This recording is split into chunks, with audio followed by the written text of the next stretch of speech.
Hi guys, Cleon here, or kilala bilang si Cleon Animation. Ay isa po akong Filipino animator, pero bago ako naging Pinoy animator, isa po akong tao, malamang. Joke, kidding aside. Gusto ko lang mag-share or magkwento sa inyo ng kaunti lang kung bakit ako naging YouTuber sa panahon ng pandemic. Doon ako nagsimula. On way back 2020, doon ako nagsimula ng gumawa ng YouTube channel. At yung pangalan na yun ay Cleon Gaming.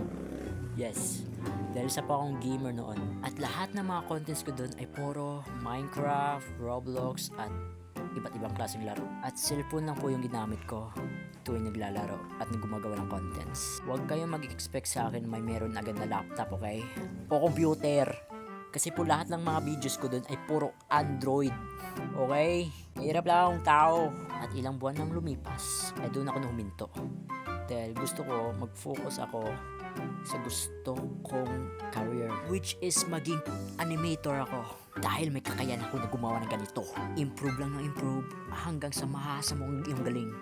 At ngayon, my power is awakened. Kaya gumawa naman ako ng YouTube channel at pinangalanan nun ay Cleonimation. Doon ako gumagawa ng mga kwento. Kahit anong genre pa yan, ay gagawin ko para lang sa ikakasaya nyo. Kung gusto nyo ay horror, pwede, abangan. Kung gusto nyo naman kakatawanan or comedy, abangan. Kung gusto nyo naman love life serye, abangan. And every season is a new genre.